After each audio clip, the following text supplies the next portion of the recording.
Micrófono. Bueno, buenas tardes a todos y Bueno, todas.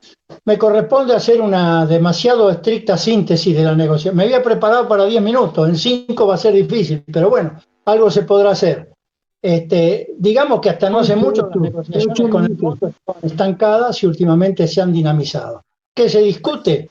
Un estiramiento de los plazos, postergar para el año que viene el vencimiento del Club de París, que los vencimientos de capital con el fondo de septiembre y diciembre de este año también se posterguen o que entren en un nuevo acuerdo que podría ser de 10 o 15 o 20 años, según quien lo diga, y eliminación de la sobretasa que el FMI le cobra a ciertos países deudores como Argentina. Esta negociación se da en el marco de una gran ofensiva de la pandemia, es una segunda ola mucho más dura de la que se esperaba y que está amenazando con frenar la recuperación de la economía que era real según los datos oficiales, ¿no? Hay que decir que era una recuperación de la economía que hasta ahora no ha traccionado ni el empleo ni los salarios y que por otra parte, al darse en el marco de una espiral inflacionaria muy sostenida en el tiempo, a pesar de esa recuperación de la economía, aumentan los niveles de pobreza e indigencia. En este contexto hay que decir que pasaron cosas y yo diría que para graficar un poco el estado de situación con el fondo, hay 4 puntos que yo colocaría muy sintéticamente aquí. Un cambio, lo que yo llamo un cambio en el posicionamiento político del gobierno. Ustedes recuerdan que cuando asumió hizo una serie de medidas que en última instancia legalizaban y legitimaban la deuda que había heredado. Pues bien, en el discurso del 1 de marzo en el Congreso de la Nación, el presidente anunció que iniciaría una querella criminal por administración fraudulenta.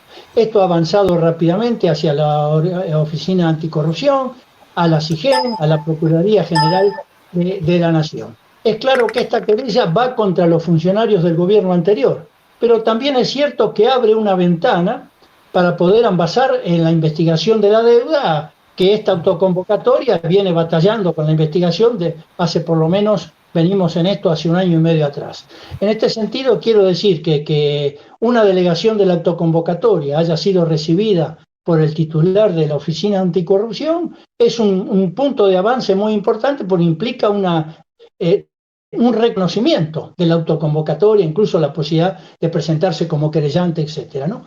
Ahora, al mismo tiempo, está para esa investigación en lo que ya hemos hablado muchas veces aquí, que es la investigación del Banco Central, que tiene un análisis muy detallado de cómo fue el mecanismo de fuga de capitales, pero al mismo tiempo tiene un listado de las personas físicas y jurídicas que hicieron la fuga. Ahora, ese listado ha trascendido, pero en forma oficiosa. Hay que hacerlo oficialmente, por lo cual hay que bregar por levantar el secreto bancario y financiero para que esas listas puedan hacerse públicas, ¿no es cierto?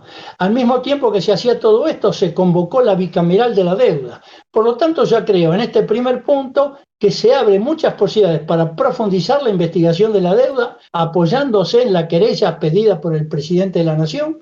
Hay que exigir el levantamiento del secreto bancario y financiero.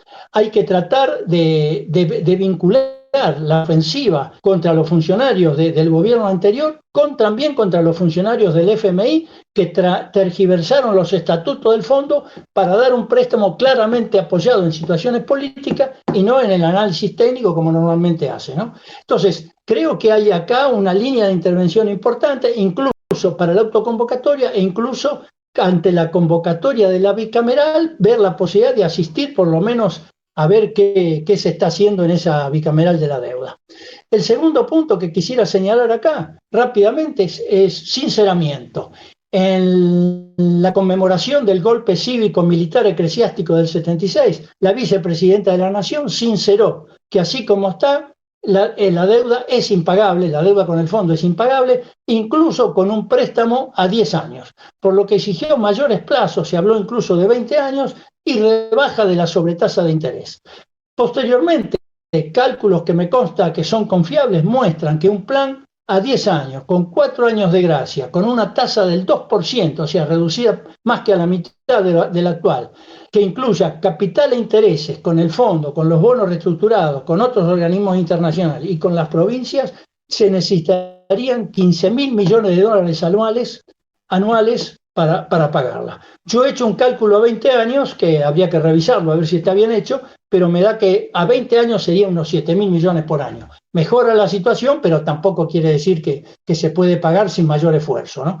Ahora, lo que tendría que avanzar la deuda, y acá hay compañeros economistas jóvenes como Demián que podrían hacerlo, ¿cuánto tendría que crecer la economía nacional durante varios años para generar los excedentes necesarios para hacer frente a esos 15.000 millones de dólares de compromiso?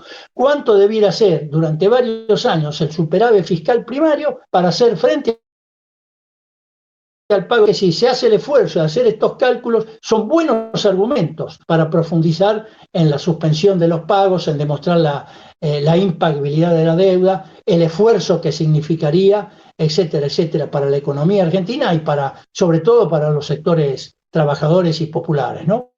Así, hay otra línea de acción importante y que nos lleva a demostrar que no se trata de una crisis de iliquidez transitoria, como dicen los acreedores, sino que es una crisis de insolvencia estructural, una crisis que ha sido provocada con la connivencia del Fondo Monetario Internacional. El tercer punto, los derechos, saben que el G20 decidió capitalizar al fondo y que el fondo rápidamente decidió redistribuir esta capitalización en función de la cuota parte de cada país, que es lo que corresponde. Ahora, es claro que el G20 se suma así a la política de la administración Biden de expandir la masa monetaria, pero también es cierto que el fondo lo tomó rápidamente para evitar la suspensión y la condonación de pagos que han sido propuestos en varios foros internacionales y que está creciendo esa demanda. Incluso la Argentina ha pedido alguna suspensión de sus pagos o traslado de sus pagos, ¿no? Entonces, esto implicaría una inmediata reforma del sistema financiero internacional. Es decir, hay acá una oportunidad de desnudar esta actitud del Fondo Monetario de bloqueo de este tipo de iniciativas, distribuyendo una migaja, porque en el caso argentino le corresponde 4.300 millones en derechos especiales de giro, que está bien, no es poca cosa para la crisis argentina, pero tampoco es algo que resuelva la crisis de la deuda que tiene Argentina. O sea, hay acá también una línea de intervención que se completaría con una discusión de qué hacer con esos derechos especiales de giro. ¿Se paga la deuda con el fondo? ¿Se fortalecen las reservas? ¿O se dedica a apoyar las partidas presupuestarias por la salud, por la situación social, etcétera, etcétera, etcétera? El último punto que yo quisiera ver es el avance de las negociaciones. Aparentemente han encontrado un gambito para que el FMI le asegure al Club de París que ya está cercano a un nuevo acuerdo y que por lo tanto se pueden postergar los pagos. Esto no es nada raro, porque de los dos lados de la mesa se sientan los mismos, salvo Estados Unidos, que está solo en el fondo, el resto son los mismos de los dos lados, así que si no hay acuerdo ahí es muy difícil.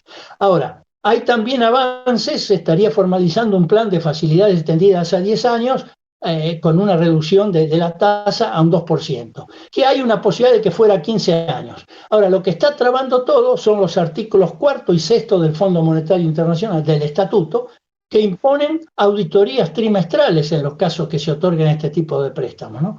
Son auditorías trimestrales sobre el total de las cuentas públicas de la Argentina. Quiere decir que si se acepta esto, estaremos sometidos a los dictados del capital financiero internacional a través del FMI durante 10 o 15 años, y es un sometimiento que a cualquier gobierno que venga o a cualquier que maneje la cuestión del Estado lo limitaría para desarrollar la fuerza productiva y mejorar la calidad de vida de los ciudadanos en general, pero particularmente de los trabajadores y de los sectores populares. Bueno, creo que eso es en una apretada e insuficiente síntesis el estado en que están las negociaciones con el Fondo.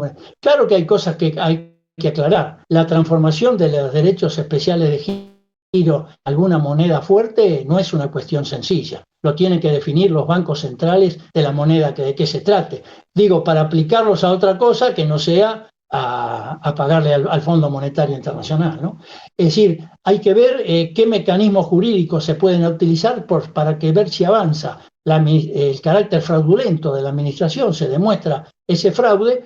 ¿Cómo hacemos para que los funcionarios del gobierno anterior paguen con sus patrimonios estos desaguisados que han hecho?